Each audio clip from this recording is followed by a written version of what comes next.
kabarnya? Semoga kita dalam keadaan yang baik-baik saja dan kita dalam lindungan Tuhan yang Maha Kuasa. Nah, tetap patuhi protokol kesehatan kita. 3M. Yang pertama, memakai masker. Yang kedua, mencuci tangan di air yang mengalir. Yang ketiga, menjaga jarak. Nah, pada pembelajaran kita hari ini, kita akan belajar tema 3, subtema 3, pembelajaran yang kedua, yaitu tugasku sebagai umat beragama.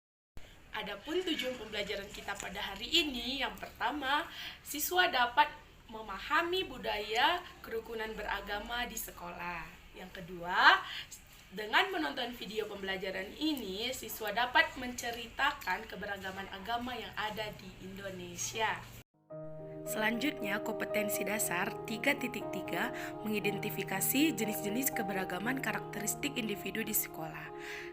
4.3 mengelompokkan keberagaman karakteristik Indonesia di sekolah.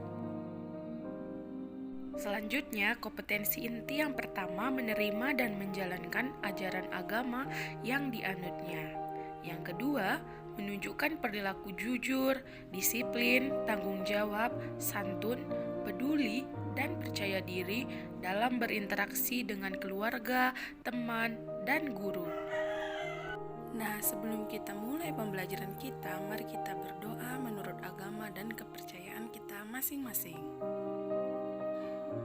Sekarang kita mulai. Nah, pada gambar ini kita bisa melihat ini adalah gambar beberapa teman Siti di kelas. Beberapa teman Siti ini berbeda suku, agama, dan budayanya.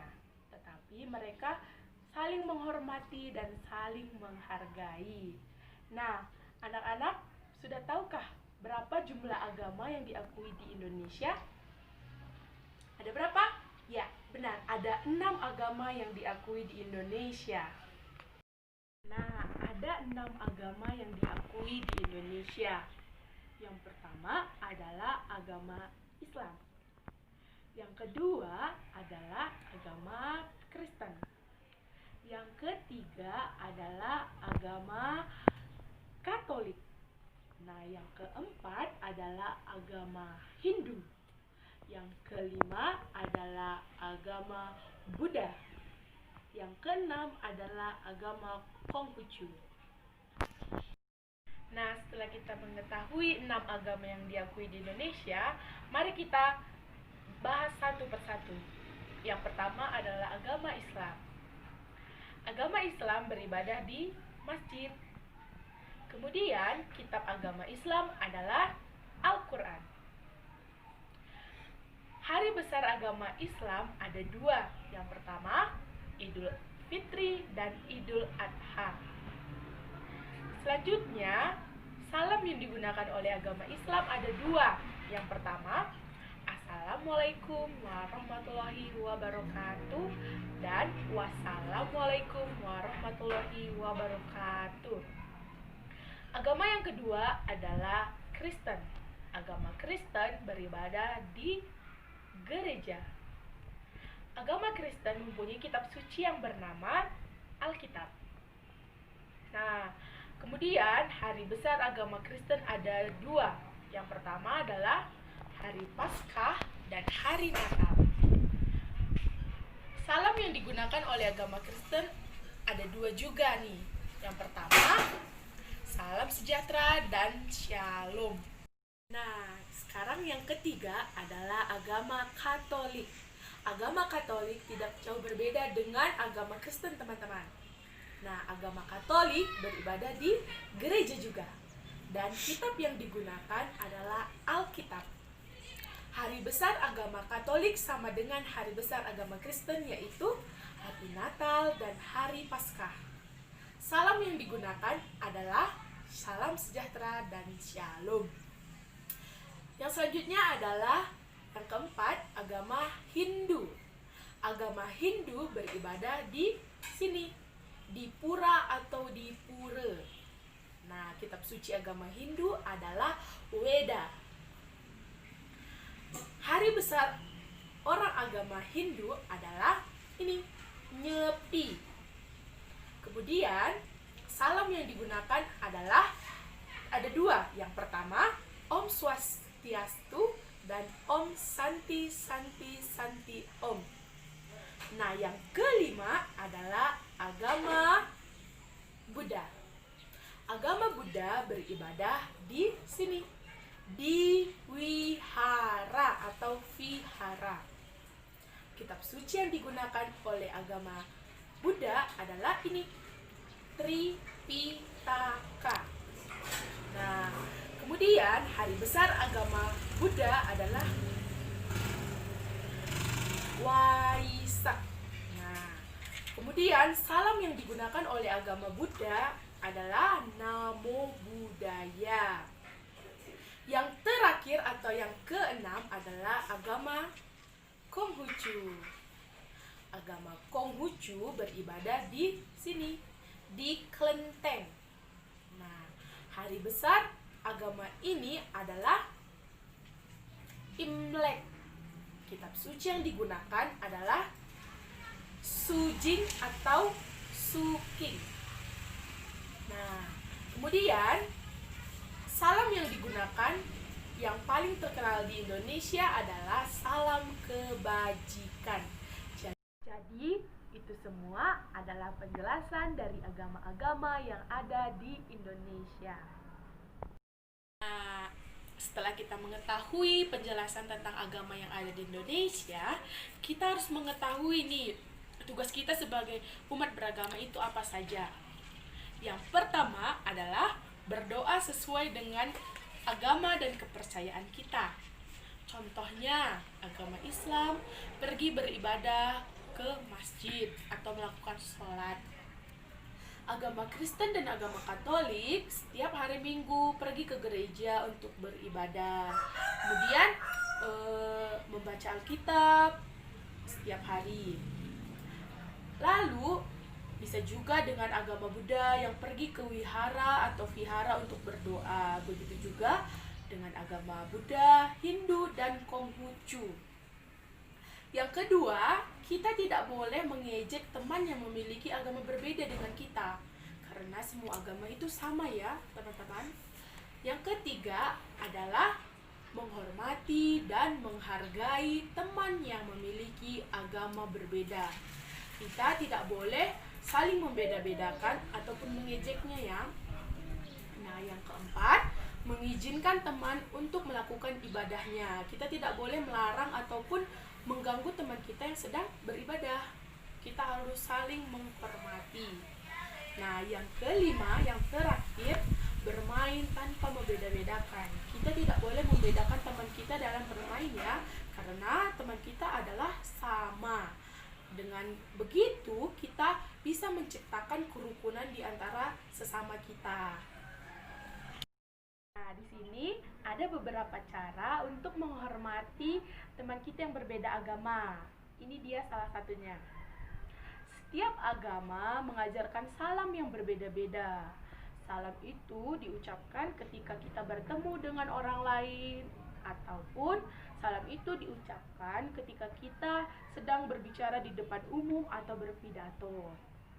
Nah, ketika kita di sekolah, setiap siswa itu wajib menghormati dan menghargai ucapan salam. Menjawab salam adalah bukti penghargaan kita kepada orang lain. Menjawab atau mengucapkan salam adalah budaya siswa. Nah, jika ada teman-teman kita yang mengucapkan salam, kita wajib menjawab salam itu ya adik-adik. Kemudian ketika kita bertemu dengan teman yang berbeda agama, ucapan salam yang umum harus kita lontarkan. Misalnya, selamat pagi, selamat siang, selamat sore, dan selamat malam. Kita cocokkan saja dengan waktu kita bertemu dengan teman kita ya adik-adik. Nah, setelah kita mempelajari agama-agama yang ada di Indonesia, sekarang kita akan membahas tentang keberagaman suku bangsa di Indonesia. Di Indonesia terdiri dari banyak pulau. Di setiap pulau terdapat beragam suku bangsa. Ada Pulau Sumatera, Pulau Kalimantan, Pulau Jawa, Pulau Papua, dan masih banyak lagi pulau-pulau kecil lainnya. Nah, Contoh ada suku Jawa, suku Sunda, suku Batak, suku Dayak, dan suku Bali. Suku Jawa berasal dari Jawa. Suku Sunda berasal dari mana? Dari Jawa Barat. Ya, benar. Kemudian suku Batak berasal dari Sumatera Utara. Nah, yang terakhir adalah suku Dayak. Suku Dayak itu berasal dari Kalimantan. Oke, masih banyak suku-suku lain yang terdapat di Indonesia. Seperti suku Baduy, suku Betawi, suku Tengger. Nah, semua suku itu berasal di Jawa. Kemudian ada suku Gayo, suku Melayu, suku Minangkabau, dan banyak lagi. Itu suku semua berasal dari Sumatera, Pulau Sumatera. Nah, selain suku Dayak, ada juga suku Suluk dan suku Tidung yang berasal dari Kalimantan. Di Sulawesi ada suku Minahasa, ada suku Bugis, ada suku Toraja, dan suku Toli-Toli. Di Papua, di Pulau Papua, teman-teman, ada suku Asmat, ada suku Dani, dan ada suku Arfak. Itu semua keberagaman suku yang ada di Indonesia. Betapa banyak sekali kan adik-adik? Nah, kalian berasal dari suku mana? Setelah kita mempelajari suku-suku yang ada di Indonesia, bagaimana sikap kita sebaiknya kepada teman yang berbeda suku atau berbeda asal? Ya, bagaimana? Ya, yang pertama, saling menghargai. Nah, saling menghargai itu artinya kita harus selalu hormat dan tidak membeda-bedakan suku yang ada di Indonesia. Misalnya, ketika suku lain sedang melaksanakan upacara adat, kita harus menghargai dan menghormatinya. Kita tidak boleh mengganggu ataupun membuat suasana menjadi tidak nyaman. Kemudian yang kedua, saling menolong.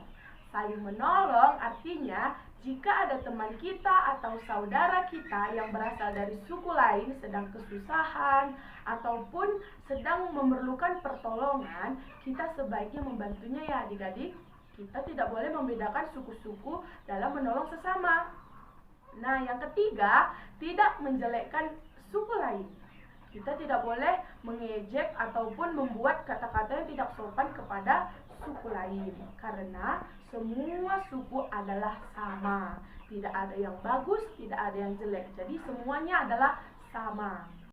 Yang terakhir, yang keempat, kita tidak boleh membeda-bedakan antara suku Batak dan suku Minangkabau. Kita tidak boleh membedakannya karena suku Batak dan Minangkabau adalah sama-sama suku yang ada di Indonesia, tidak memiliki keunggulan sendiri ataupun tidak memiliki kelemahannya sendiri. Sekarang kita akan mempelajari pengelompokan usia yang ada di lingkungan sekitar kita. Perbedaan usia yang ada di lingkungan kita dikelompokkan menjadi 3. Yang pertama, usia 0 sampai 12 tahun disebut anak-anak. Nah, anak balita, anak bayi, sampai anak SD dikatakan adalah anak-anak.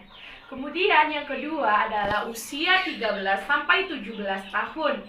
Nah, yang disebut dengan remaja. Pada rentang ini, anak SMP sampai anak SMA adalah remaja.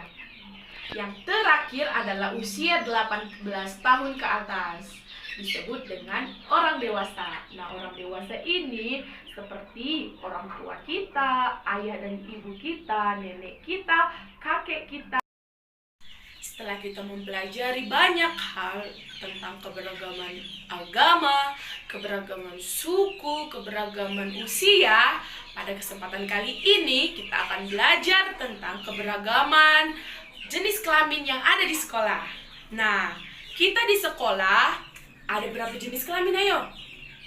Ya benar, ada perempuan dan ada laki-laki. Nah, di sekolah ada siswa laki-laki dan siswa perempuan. Kita harus bersikap baik dan hormat kepada semua teman. Bersikap baik kepada teman akan menciptakan kerukunan. Kita tidak boleh membeda-bedakan, kita tidak boleh berkelahi, ataupun kita tidak boleh mengejeknya. Karena semua jenis kelamin adalah sama. Kemudian, siswa laki-laki mempunyai ciri-ciri sebagai berikut.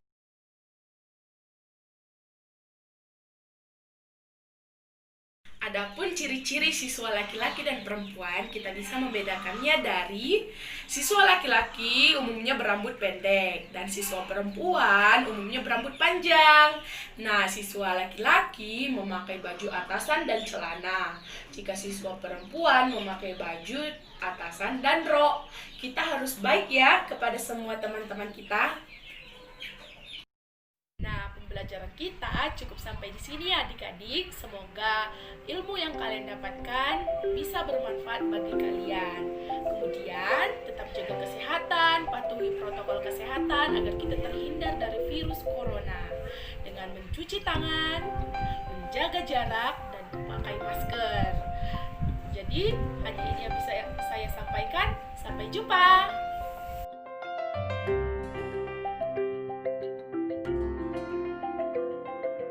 Thank you.